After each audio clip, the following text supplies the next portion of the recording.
Hi, my name is Georg Wollmer. I'm the Global Business Development Manager for in-vehicle networking at NXP Semiconductors.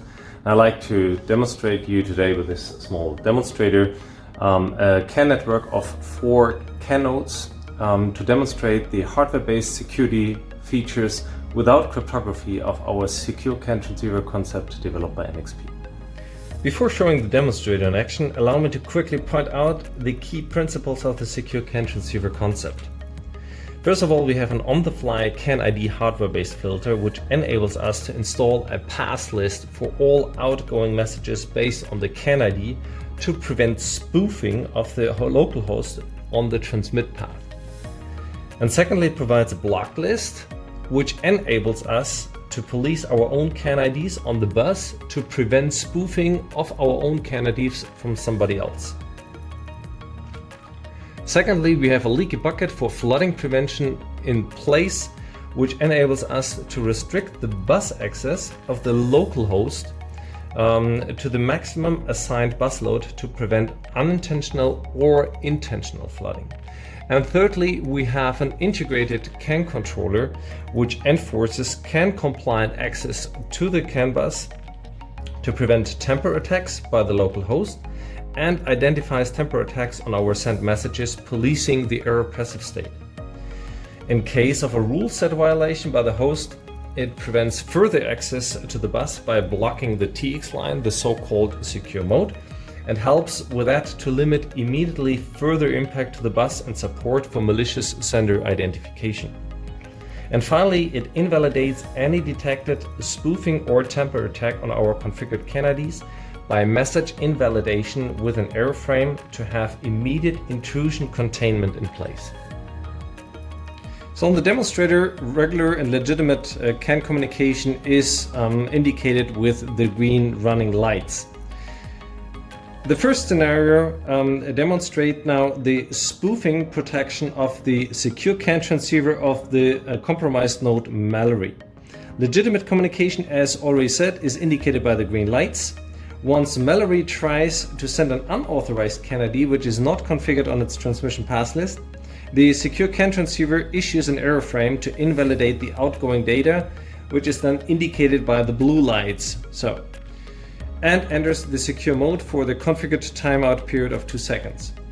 With the error frame, we ensure that any receiving node on the CAN bus will ignore the received data, and with the secure mode, further unauthorized access is prevented for the timeout period.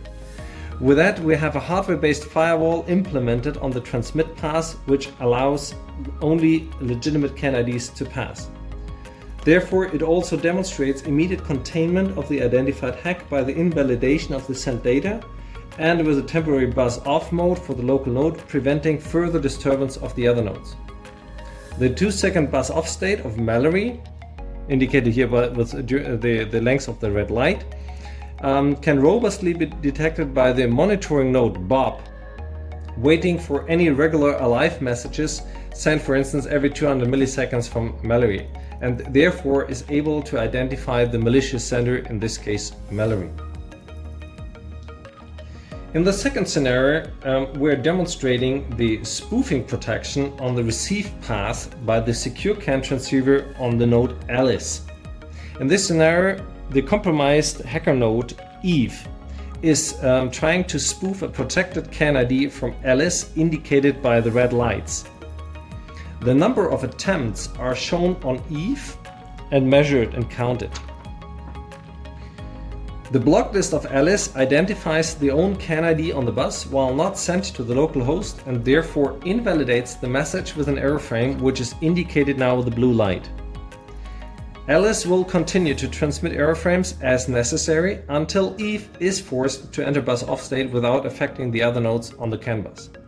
The spoofing attacks on Alice CAN IDs can be monitored at Alice and reported if required, while all other nodes, like Bob for instance, will only see error frames which is visualized by the receive counter waiting for valid messages from Alice, which is visible here.